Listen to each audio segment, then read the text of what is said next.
Ya, jadi pembinaan di asrama itu cukup efektif, teratur menurut saya. Karena kita itu dibimbing itu selama 24 jam. Jadi mulai dari kita tidur sampai kita tidur kembali itu semua kita itu diberikan aturan. Ya, contohnya ketika kita bangun dari sholat subuh itu kita dilarang untuk masbuk terlambat sholat. Begitu juga setelah sholat subuh kita ada kegiatan untuk menyetor hafalan Al-Quran dan hadis sampai malam. Malam juga setelah maghrib kita ada kajian taklim di masjid. Begitu setiap hari. Maka itu kita di situ terjaga terus, kita dibina begitu. Jadi menurut saya itu program asrama atau hidup di asrama itu cukup baik atau cukup efektif bagi kita, apalagi khususnya yang mau untuk belajar bahasa Arab dengan baik begitu.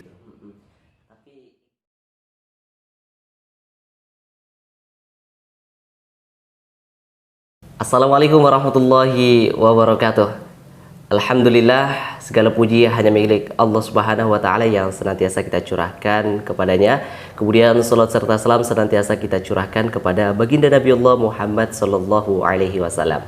Baik sahabat nuansa podcast kalian yang sama-sama dimuliakan oleh Allah Subhanahu wa taala, pada kesempatan kali ini kita kembali melanjutkan diskusi singkat kita. Ya, lebih tepatnya kita akan sedikit mengulas mengenai bagaimana dinamika kehidupan berasrama. Dan tentunya Firmansyah tidak sendirian pada kesempatan kali ini, ditemani oleh Al-Akh Iqbal S. Halid. Assalamualaikum warahmatullahi wabarakatuh, akhi. Waalaikumsalam warahmatullahi wabarakatuh. Bagaimana kabarnya di pagi hari ini? Alhamdulillah khair. Alhamdulillah. Baik sahabat nuansa podcast, tentunya narasumber yang hadir pada kesempatan kali ini adalah salah satu mahasiswa binaan yang tentunya telah terpilih sebagai ketua asrama periode 2023-2024. Nah, Akh Iqbal ya, Iqbal saja manggilnya ya. Iya. Baik, Al-Akh Iqbal, kenapa mau begitu masuk ke asrama? Padahal kan banyak pilihan tuh, ada kos, kemudian bisa tinggal mungkin di masjid. Kenapa mau tinggal di asrama? Ya, tentu di asrama itu mempunyai banyak kelebihan daripada tinggal di luar. Mulai dari program pembinaannya itu yang dilakukan selama 24 jam itu susah kita dapat di tempat lain gitu. Salah satunya apalagi kita itu masuk Albir itu tujuannya itu untuk bahasa, dan yang seperti kita ketahui bahwa di asrama itu pembelajaran bahasanya itu lebih efektif karena setiap hari itu kita wajib menggunakan bahasa Arab begitu. Jadi otomatis secara ilmu bahasa Arab, apalagi tentang komunikasi percakapan sehari-hari itu tentu lebih meningkat, lebih tinggi dibandingkan jika kita tinggal di luar gitu. Jadi pas baru masuk asrama itu sebenarnya bahasanya belum begitu bagus ya. Tapi pas masuk asrama tentu bahasanya ini akan lebih terjaga. Mungkin itu yang lebih ditekankan di asrama ya. Tapi kenapa gitu loh? Awal mulanya antum itu masuk di asrama. Boleh diceritakan kepada sahabat nuansa podcast mengenai awal mula antum masuk di asrama? Ya, jadi awalnya itu seperti yang saya ketahui itu bahwa di asrama itu 2 tahun, ya itu tahun kemarinnya. Tapi tiba-tiba kayaknya ada peraturan baru bahwa di asrama hanya cukup 1 tahun. Dan juga di angkatan saya kemarin itu asrama itu diwajibkan begitu. Yang sebelumnya itu sesuai dengan pilihan saja mahasiswa apakah yang mau. Ya, yang mau begitu. Tapi tiba-tiba di angkatan saya kemarin itu tiba-tiba diwajibkan. Jadi mau tidak mau juga saya harus masuk ke asrama begitu. Dan tentu ketika masuk itu banyak juga problem begitu, mulai dari awal saya masuk tentu banyak masalah, mulai dari beradaptasi. Walaupun sebelumnya saya pernah pondok itu selama 6 tahun, saya juga berasrama, tapi nggak tahu kenapa tibanya di asrama Albir itu saya rasa agak jenuh begitu. Kenapa bisa jenuh? Apa sebenarnya yang membuat antum itu jenuh di asrama? Nah, itu juga saya berpikir-pikir itu apa kira-kira alasan saya jenuh. Tapi mungkin faktornya itu salah satunya kan kemarin setelah lulus mungkin saya sudah terbiasa dengan HP begitu. Nah, tiba masuknya di asrama, tiba-tiba HP itu kayak dilarang ya. Bukan dilarang, ada waktunya 1 hari dalam 1 minggu. Jadi mungkin di situ saya agak rasa lain begitu. Dan juga di asrama wajib menggunakan bahasa Arab, dan ketika saya di pondok kemarin itu kita tidak ada peraturan begitu. Jadi kita berbicara dengan teman itu bebas. Setibanya di asrama Albir, dia kayak terkekang begitu. Kita mau cerita-cerita baru kita juga masih minim bahasa Arab. Jadi kayak terbatas begitu. Iya. Memang kalau berada di asrama tentunya tidak berjalan mulus ya, Akh Iqbal. Nah, sebenarnya hal seperti ini merupakan ujian bagi mahasiswa yang berasrama. Nah, tadi sempat disebutkan bahwasannya wajib berasrama ya pada masa di mana Iqbal masuk berasrama. Coba pada saat itu tidak wajib berasrama, apakah Iqbal itu mau masuk asrama? Seandainya juga tidak diwajibkan, tapi saya sudah memang ada niat untuk berasrama. Ya. Karena itu yang tadi seperti yang saya sebutkan tadi, alasannya yaitu karena program pembinaan di asrama terutamanya untuk pembelajaran bahasa Arab itu lebih efektif. Selain dari penggunaan HP yang tersebut disebutkan tadi yang tentunya tidak berjalan dengan mulus ya, selalu saja ada hambatan. Selain dari HP, sebenarnya apalagi penyebab Iqbal itu merasa kayak tidak mulus, tidak bahagia lah bahasanya di asrama? Itu juga yang tadi yang saya sebutkan itu soal bahasa itu, yang dimana kita harus diwajibkan setiap saat untuk berbahasa Arab begitu, yang dimana kan sebelumnya kita tidak ada peraturan seperti itu, yang dimana kita mau berbicara dengan teman bebas, kita mau pakai bahasa daerah, bahasa Indonesia. Tapi di asrama Albir itu kita diberikan peraturan bahwa wajib menggunakan bahasa Arab gitu. Jadi kita secara otomatis kita mau mengeluarkan pendapat, mau bercerita dengan teman itu kayak susah. Gitu, karena apalagi kita yang masih minim bahasa Arab ya. Jadi memang dibatasi dengan bahasa itu ya. Tapi sebenarnya banyak hikmah yang bisa dihasilkan dengan adanya peraturan harus berbahasa Arab itu. Salah satu hikmah yang dirasakan oleh Akh Iqbal itu apa dari proses peraturan yang diterapkan ini? Ya tentu banyak sekali hikmah yang mungkin di awalnya saya tidak kepikiran sampai ke situ, tapi alhamdulillah sekarang saya mendapatkan hasil yang luar biasa dari peraturan di asrama itu. Salah satunya yang tadi yang saya katakan itu soal bahasa. Yang dimana awalnya saja kita kayak dikekang karena kita tidak tahu, tapi perlahan-perlahan kita belajar sedikit demi sedikit. Alhamdulillah sekarang di asrama itu kita sudah menggunakan bahasa Arab. Bahkan kita cerita dengan teman, kita kumpul-kumpul itu, alhamdulillah menggunakan bahasa Arab. Ya, jadi itu rasa kemarin, rasa tekanan kemarin itu alhamdulillah sudah hilang. Sudah hilang ya. Tapi ini juga kayaknya sedikit membantu dengan proses belajar mengajar yang ada di Ma'had Albir tentunya ya. Dan tentunya sudah dilewati juga masa-masa sulit yang seperti itu. Ya, tentu ini menjadi pembelajaran untuk teman-teman semua yang berada di asrama Ma'had Albir Universitas Muhammadiyah Makassar. Nah, Akh Iqbal, selama berada di asrama sempat nggak sih kepikiran untuk keluar dari asrama? Ya, ini juga yang mau saya ceritakan ya. Memang pernah awalnya mungkin baru sebulan kayaknya itu. Di situ ada satu minggu itu saya jenuh sekali di asrama itu. Nggak tahu apa yang saya pikirkan, mungkin karena ini juga masalahnya karena di Ma'had itu kan kita di asrama tidak bisa pegang HP, dilarang. Tapi ketika di Ma'had itu ada teman-teman kita yang tidak di asrama, mereka bawa HP di kelas begitu. Jadi kita kayak ada kadang cemburu ya, kadang iri, kadang kita pinjam. Lama-lama kayak kita juga bilang, saya juga mau ini tinggal di luar. Itu mungkin itu salah satu penyebabnya, dan juga penyebab-penyebab yang tadi yang saya katakan. Di situ saya mulai berpikir untuk meninggalkan asrama. Salah satunya yang saya bikin itu sifat saya sudah mulai berubah gitu. Pokoknya selama 1 minggu itu sifat saya berubah sekali. Saya sudah mulai diam-diam di kamar, tidak bercakap-cakap dengan teman. Ada satu teman yang saya sering bercerita, tapi karena memang kita ini satu tujuan. Pas saat itu kita sudah sama-sama berjanji mau keluar juga. Dia bilang ke saya juga dia mau keluar, saya juga bilang ke dia bahwa saya mau keluar. dan kita sudah susun rencana bagaimana. Saya juga waktu itu masih minim bahasa Arab. Saya mencari mufrodat apa untuk saya buat alasan. Karena saya mendengar ada teman-teman yang awalnya di asrama, terus dia keluar asrama itu dia minta izin ke ustadznya pakai bahasa Arab. Ya. Nah, maka dari situ saya tidak tahu bahasa Arab, saya mencari kosakata bahasa Arab itu yang mau saya gunakan untuk berbicara dengan ustadz. Ya, untuk saya jadikan alasan. Ya, di situ. Dan hal ini niat saya ini diketahui sama ketua kamar saya. Ya. Dan ketua kamar saya itu memanggil saya, mendatangi saya, kemudian bertanya bagaimana apa alasan antum mau keluar asrama. Saya mengatakan ini dan ini, dan sampai di situ saya bilang sama ketua kamar saya bahwa Rois, mulai sekarang ini biar ada ustadz siapa yang mau nasihati saya, tujuan saya atau niat saya tidak akan berubah gitu. Nah, di situ juga Rois saya itu mulai pasrah, bilang ya itu terserah antum begitu.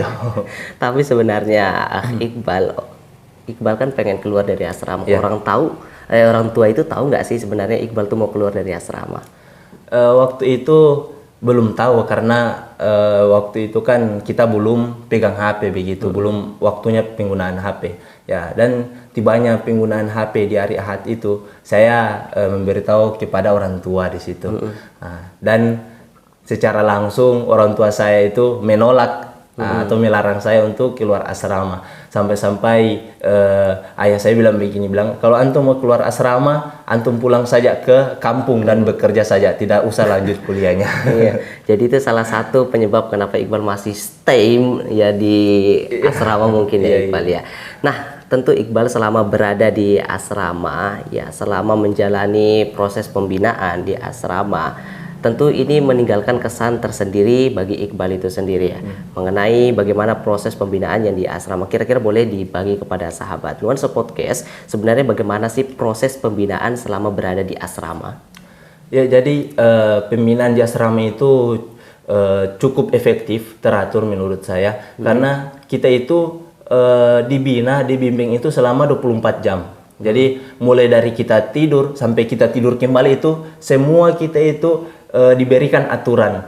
Ya, contohnya ketika kita bangun dari sholat subuh itu kita dilarang untuk masbuk, terlambat sholat. Begitu juga setelah sholat subuh kita ada kegiatan untuk menyetor hafalan Al-Quran dan hadis sampai malam. Malam juga setelah maghrib kita ada kajian taklim di masjid. Begitu setiap hari. Makanya itu kita di situ terjaga terus, kita dibina begitu. Jadi menurut saya itu program asrama atau hidup di asrama itu cukup baik atau cukup efektif bagi kita, apalagi khususnya yang mau untuk belajar bahasa Arab dengan baik begitu. Tapi Iqbal selama berada di asrama, selama menjalani yang namanya pembinaan ya, tentunya ada pengurus yang ambil alih atau menangani daripada proses pembinaan itu.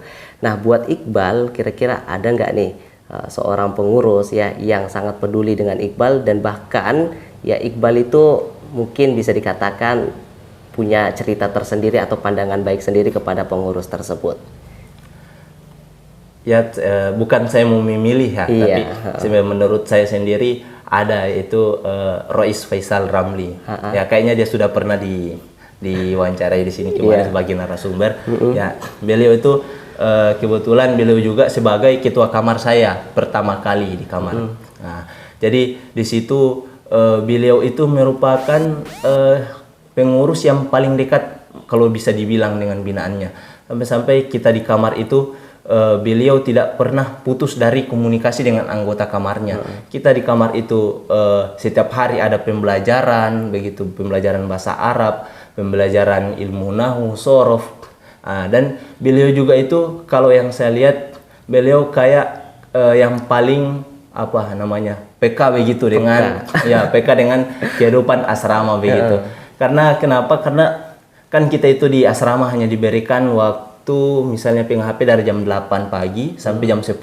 Tapi beliau secara bagaimana namanya memberikan apresiasi tersendiri kepada mahasiswa dengan beliau memberikan waktu tambahan begitu. Misalnya beliau waktunya dikumpul HP jam 10, beliau bilang tidak apa-apa kumpul saja jam 11 begitu. Ya jadi kita sebagai mahasiswa binaan, terlebih khusus saya yang merupakan anggota Kaman itu merasa senang begitu dengan beliau ya. Berarti memang sikap dan juga tanggung jawab dari Rois Faizal ini menentukan kenyamanan bagi mahasiswa binaannya itu sendiri ya. Seperti halnya Iqbal ya. Jujur Iqbal, selama Ana juga di asrama di lantai 3 di kamar 12 pertama kali masuk di asrama, ketua kamar Ana itu Rois Faizal. Ya. Paling peduli dengan binaannya. Terutama dari segi bahasa. Ya, kalau misalnya ada salah dari ucapan ataupun perbuatan, dia langsung panggil dan tidak ditegur di depannya anak-anak. Itu yang paling saya suka dari Rois Faizal.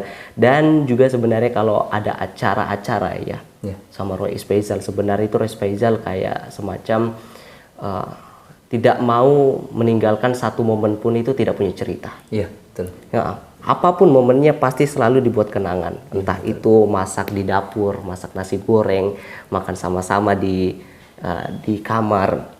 Apalagi kalau foto-foto bersama, olahraga bersama, pokoknya beliau itu memang luar biasa. Jadi memang pantas nih Iqbal, ya pantas untuk dijadikan sebagai Rois idaman atau bilang Rois favorit lah di asrama.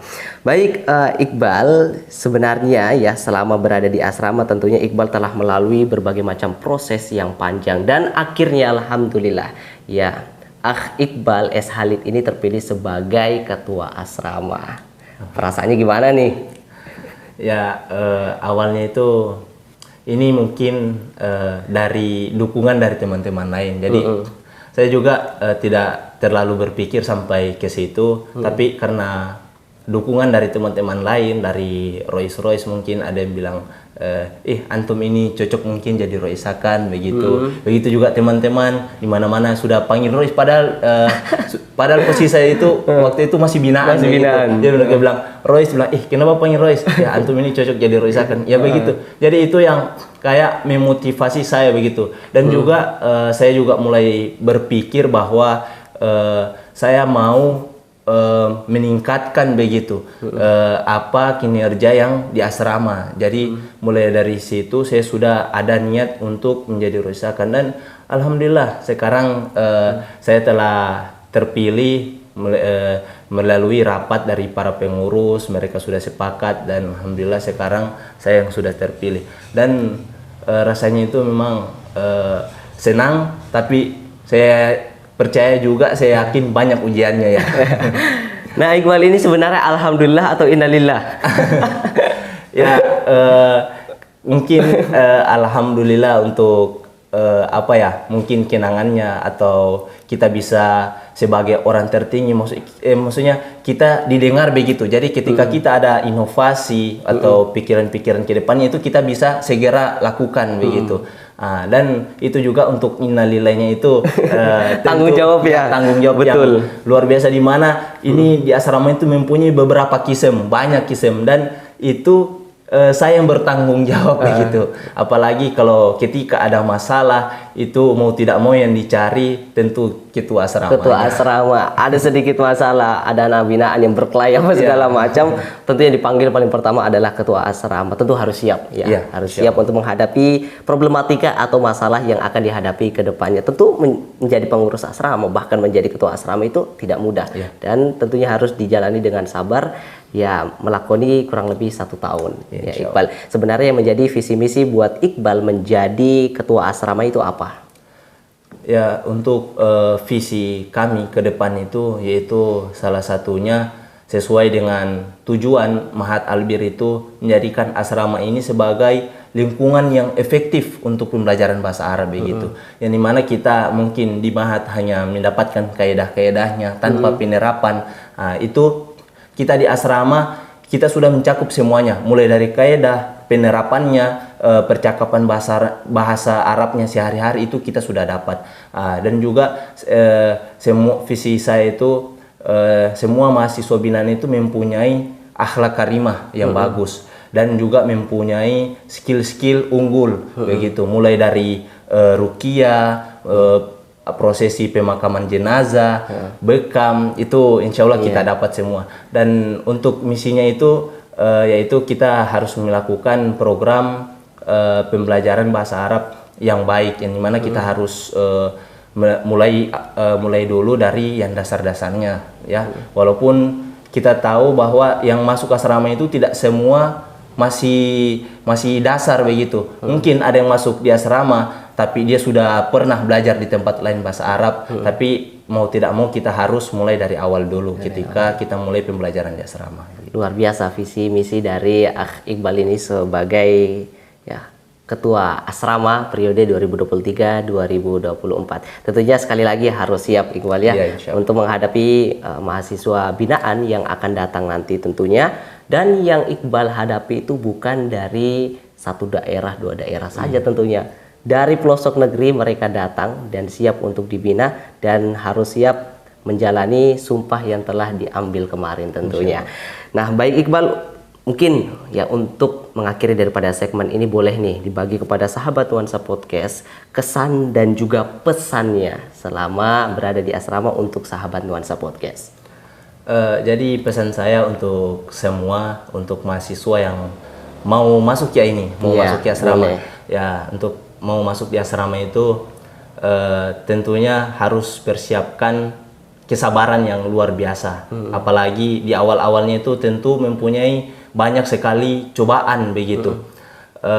Tapi harus kita selalu yakin saja bahwa semua itu ada hikmahnya, karena begitu saja awalnya itu mungkin kita masih kayak kita mendaki gunung itu, kita awalnya masih susah payah, kita merasakan lelahnya, tapi ketika kita sudah sampai di atas itu dan kita melihat pemandangan yang luar biasa itu, kita mendapatkan sesuatu yang kita saja berpikir mungkin ketika awalnya saya tidak masuk di asrama saya tidak begini ya. Itu dari pesan saya itu, kesabaran harus dikuatkan dan juga ikhlaskan niat untuk belajar dengan baik di asrama. Pesan untuk teman-teman yang sudah keluar dari asrama. Ya, untuk teman-teman yang ingin meninggalkan asrama, tentu antum semua bukan orang yang tidak terpilih begitu. Mereka juga terpilih, tapi mereka terpilih untuk tinggal di luar begitu. Saya yakin walaupun antum menolak untuk menjadi pengurus ataupun antum tidak mau, itu karena ada hajat ya, atau ada keperluan antum yang tidak bisa untuk kita cegah begitu. Jadi antum terpaksa memilih untuk tinggal di luar. Dan saya juga bukan mengatakan bahwa yang jadi pengurus itu yang baik atau yang tinggal di luar juga baik, sama-sama ada baiknya begitu, sesuai dengan diri kita masing-masing juga. Luar biasa. Paling terakhir tadi belum disebutkan kesannya sebelum meninggalkan daripada diskusi kita ini, Akh Iqbal. Kesan selama di asrama iya, begitu. Betul. Ya, kesannya selama di asrama tentu banyak sekali yang saya tidak bisa ucapkan satu persatu. Intinya tinggal di asrama itu mempunyai kesan yang luar biasa, mempunyai kesan tersendiri begitu dalam hidup saya, karena terdapat banyak pengalaman, ilmu juga banyak kita dapati, yang dimana saya pikir itu tidak bisa kita dapatkan di tempat lain. Jadi sebenarnya tidak bisa diungkapkan dengan kata-kata. Jadi kalau bagaimana mau merasakan, silahkan masuk ke dalam asrama dan rasakan langsung bagaimana sensasi dan juga bagaimana kehidupan atau dinamika selama berasrama. Terima kasih Akh Iqbal. Ya, semoga sukses selalu untuk menjalankan amanah selama berada di asrama. Buat Anda sahabat Nuansa Podcast yang tertarik untuk tentunya masuk di asrama, jangan ragu-ragu dan jangan urungkan niatnya untuk masuk ke dalam asrama, karena tentunya selama berada di asrama semuanya baik. Ya, memang ada tidak enaknya, tapi lebih banyak enaknya. Tapi sebenarnya yang dikatakan oleh Rois Faizal itu sebenarnya di asrama itu bukan enak, bukan enak, betul, tapi enak sekali. Ya, itulah kurang lebih bahasa dari Rois Faizal ya.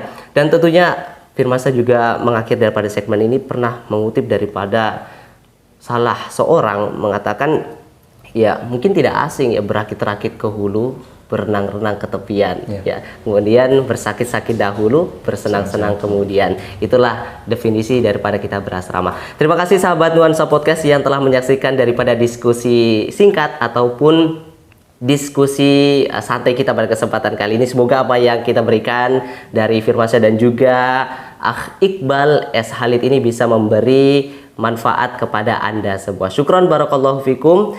kita tutup dengan doa kafaratul majelis. Subhanakallahumma wa bihamdik, asyhadu an la ilaha illa anta, astaghfiruka wa atubu ilaik. Wassalamualaikum warahmatullahi wabarakatuh.